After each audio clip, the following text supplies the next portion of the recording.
Kemarahan Mahesa.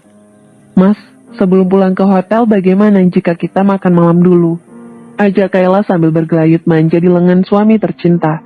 Mau makan di mana? Kayla bergegas mengeluarkan telepon genggam yang berlogo buah apel tergigit di bagian belakang dari dalam tas. Lihat, di sekitar sini ada sebuah kafe yang sangat terkenal di kalangan anak muda. Banyak review bagus yang diberikan oleh pengunjung. Lokasinya pun dekat dengan pantai. Selain itu, setiap malam ada pertunjukan band terkenal yang dibawakan oleh vokalis setempat. Pokoknya recommended, Mas, ujar Kayla panjang lebar.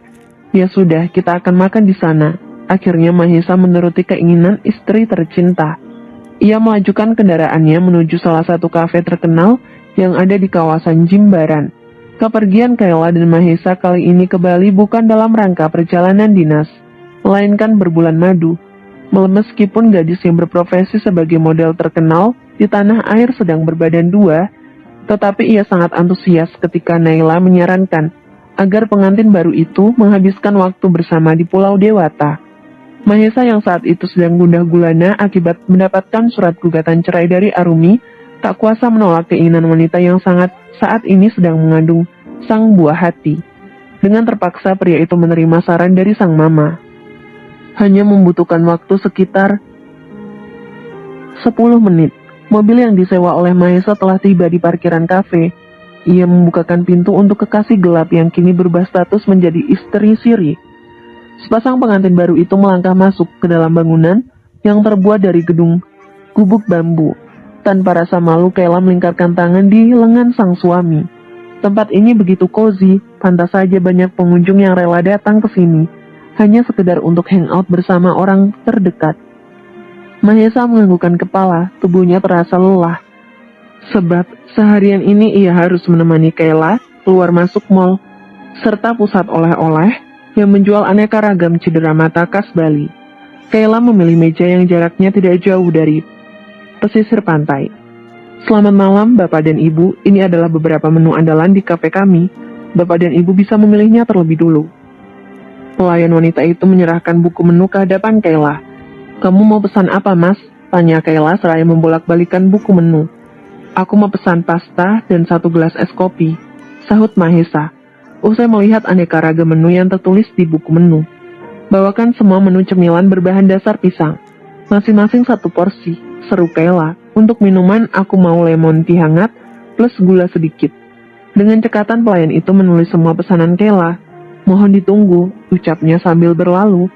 Usai pelayan itu pergi, Mahesa lebih memilih memainkan telepon genggam daripada berbincang hangat bersama Kayla. Sementara Kayla sibuk membuka aplikasi shopping online. Setelah puas memasukkan barang yang diinginkan ke dalam keranjang, gadis itu melirik ke arah Mahesa. Wajah tampan dengan jambang dan bulu-bulu halus di sekitar rahang tampak murung. Seolah banyak beban yang dipikul oleh pria itu. Mas, aku perhatikan setiap datang ke Bali wajahmu selalu murung. Apakah kamu tidak menikmati bulan madu kita ini? Tanya Kayla dengan tatapan mengintimidasi. Atau jangan-jangan kamu terpaksa ya, liburan ke Bali, karena didesak oleh mama. Mahesa yang saat itu sedang memainkan telepon genggam terlonjak dari kursi. Bola matanya membulat sempurna. Nyaris saja benda pipi itu terjatuh di atas meja. Dengan tergagap pria itu berkata, "Jangan berpikir macam-macam, tidak baik bagi kandunganmu." Kemudian ia memalingkan wajah ke arah laut. Namun, ketika netranya menyusuri betapa indah pantai Jimbaran, tak sengaja melihat sosok wanita yang begitu berarti dalam hidupnya. Penampilan wanita itu begitu cantik meskipun tanpa mengenakan pakaian mewah serta riasan mencolok. Tetapi aura kecantikannya tetap terpancar apalagi terkena pantulan cahaya lampu. Wajahnya semakin bersinar bagai rembulan yang tengah menyinari sang malam. Mas Mahes, panggil Kayla. Namun pria itu bergeming, ia tetap memperhatikan wanita yang duduk di sebelah sana. Mas, kamu kenapa sih? Tanya Kayla dengan meninggikan intonasi. Mahesa kembali tersadar. Mengerjapkan mata berkali-kali, guna memastikan bahwa yang dilihatnya bukanlah halusinasi. Iya Rumi, kenapa? Ucap Mahesa tanpa sadar. Hah? Maksudmu apa? Aku ini Kayla, bukan Arumi. Dengus wanita itu kesal.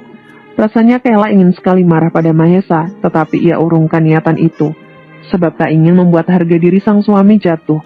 Apabila ada salah satu pengunjung yang mengenal mereka, dan membuat video, lalu memposting di media sosial, kemungkinan besar citra dan reputasi keluarga Adiguna akan hancur seketika. Jika itu terjadi, maka sama saja Kayla seperti bunuh diri, dan ia tidak mau karir suami serta mertuanya jelek akibat keegoisannya. Gadis itu hanya dapat meremas ujung pakaiannya guna mengurai rasa marah yang menyelimuti hati. Itu maksudku adalah Kayla. Iya, Kayla bukan Arumi. Mahesa mencoba bersilat lidah agar istri keduanya tidak curiga. Tatapan mata masih mengarah pada sosok wanita yang duduk di sekitar sana, 3 meter dari meja yang dipesan olehnya. Refleks Kayla mengikuti arah pandangan Mahesa.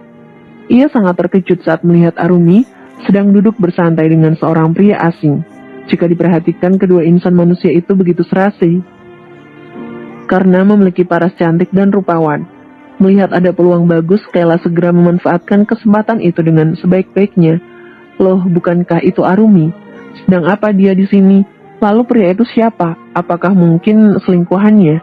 Cecar Kayla. Kayla sengaja memancing Mahesa agar pria itu cemburu. Dan benar saja, hanya membutuhkan waktu 3 menit, pria itu sudah terpancing emosi. Telapak tangan Mahesa terkepal hingga urat-urat halus menonjol. Rahangnya mengeras dan sorot mata memancarkan penuh kemarahan pada sepasang pria dan wanita yang sedang duduk di sana.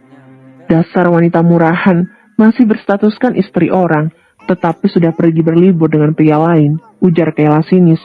Ia sengaja meninggikan volume suara agar didengar Mahesa. Kamu tunggu di sini, aku akan kesal bentar. Mahesa berjalan dengan tergesa-gesa. Segurat kemarahan terpancar jelas di wajah. Aha! Setelah sekian lama, akhirnya aku dapat menyaksikan sebuah pertunjukan menarik yang dapat disaksikan secara live.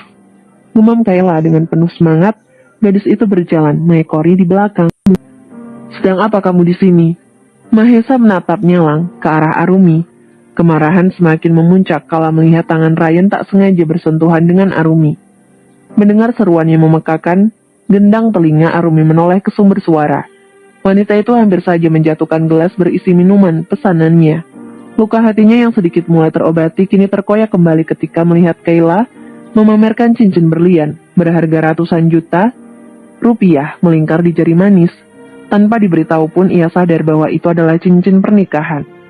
Belum sempat menjawab, Mahesa kembali berkata dengan nada tinggi. Sekarang kamu sudah berubah menjadi wanita murahan. Pergi ke Bali bersama pria lain sementara statusmu masih istriku. Pria bertubuh jangkung itu menatap Ryan dengan penuh kebencian. Kamu sadar, kelakuanmu ini telah mencoreng nama baik keluarga Adiguna. Bagaimana jika ada pemburu berita, menyebarkan di sebuah surat kabar dan akun sosial media, mengatakan bahwa istri dari Mahesa putra Adiguna pergi berlibur bersama pria asing di Bali, mendelik ke arah Arumi. Maka reputasi keluargaku akan hancur. Deru napas Mahesa tersengal-sengal, bahunya turun naik. Dada kembang kempis, emosi dalam diri semakin merajai tubuh pria itu. Suara pekikan itu membuat pengunjung sekitar menoleh ke arah mereka. Semua orang menatap dengan tatapan aneh, melihat banyak peluang untuk menjatuhkan Arumi. Kayla mengeluarkan jurus untuk memprovokasi Mahesa. Istrimu ini pasti sudah tidak memiliki urat malu lagi, Mas. Dia secara terang-terangan selingkuh di belakangmu, pekik Kayla. Dia ini murahan, tidak layak untuk dipertahankan. Jelang ini pasti diracuni otaknya oleh Tante Nyimas sehingga berani pergi keluar kota tanpa izin darimu. Melirik sinis ke arah Arumi. Dia kan anak angkat yang berbakti sampai mau berkorban apapun demi mama tercinta, termasuk Kayla sengaja menjeda kalimatnya, lalu tersenyum ke arah Arumi, membuka paha pada pria lain. Brak. Solusinya ada di Krediwan, aplikasi pinjaman daring resmi yang kursi lalu menatap Kayla dan Mahesa dengan sorot mata penuh kebencian. Kesabaran Arumi sudah habis. Semakin lama lisan Mahesa dan Kayla semakin tajam, bagaikan sebilah pisau. Ia bisa bersabar apabila yang dihina oleh mereka adalah dirinya. Namun bila sang mama disangkutkan dengan masalah ini, ia tidak akan tinggal diam. Arumi yang geram membalas dengan sorot mata tajam menatap sepasang pengantin baru itu. Sudah cukup, kalian menghina aku. Kalian pikir aku akan diam saja mendengar ocehan tak berfaedah yang keluar dari mulut para pendosa seperti kalian, hah? Sindir wanita itu. Wanita itu menggerakkan jari telunjuk ke hadapan Kayla dan Mahesa. Kalian salah besar. Aku bukan Arumi yang dulu, yang akan menangis bila dibentak oleh orang lain. Pengkhianatan dan rasa sakit ini mengajarkanku untuk tegar bisa berhadapan dengan mantan suami dan istri barunya, skak Arumi. Dengan anggun ia berjalan di belakang Kayla. Tadi kamu bilang, aku adalah seorang yang jalang, yang tak tahu malu. Sudut bibir wanita itu terangkat ke atas. Lalu sebutan apa yang pantas bagimu? Gadis cantik bertubuh seksi, tetapi rela menjual keperawanan agar bisa merebut posisiku di hati suamiku sendiri. Kamu bersedia mengandung anak Mas Mahes atas bujukan Mama Naila tanpa ada ikatan pernikahan terlebih dulu. Bukankah itu sama saja seperti seorang jalang? Bahkan bisa jadi statusmu itu lebih rendah dariku. Kayla membalas tatapan tajam Arumi. Meskipun begitu usahaku tidak sia-sia. Buktinya kini aku hamil, dan sebentar lagi akan memberikan penerus bagi keluarga Adiguna. Seketika Arumi tertawa, bahu wanita itu bergetar hebat. Iya, kamu benar, usahamu tidak sia-sia. Kamu hamil, tapi di luar nikah. Aku tidak yakin apakah kelak anakmu itu akan bangga memiliki ibu sepertimu. Sikap angkuh dan sombong yang ditunjukkan oleh Kayla sirna begitu saja. Maksudmu apa? Coba kamu pikirkan, apakah akan ada seorang anak yang bangga pada ibunya setelah tahu bahwa ia terlahir dari rahim wanita yang rela merebut suami orang demi kepuasannya sendiri?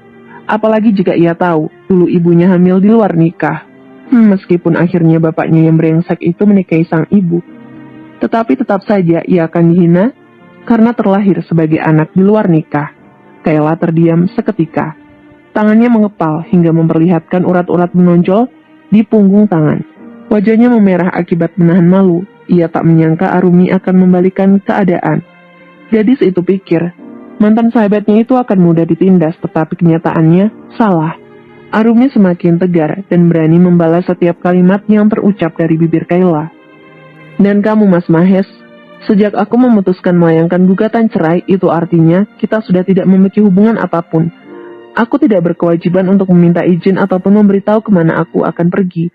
Kamu di mataku sudah tak memiliki arti apapun lagi, ucap Arumi, seraya meninggalkan mereka berdua. Namun baru beberapa langkah, Arumi kembali menoleh ke belakang. Mas Mahes, jika di kemudian hari kamu bertemu aku sedang bergandengan tangan dengan pria lain, jangan pernah cemburu, sebab hubungan di antara kita hanya sebatas mantan suami istri. Kemudian ia berlalu begitu saja tanpa pernah mau menoleh lagi ke belakang. Ryan cukup terkejut dengan adegan drama yang baru saja terjadi.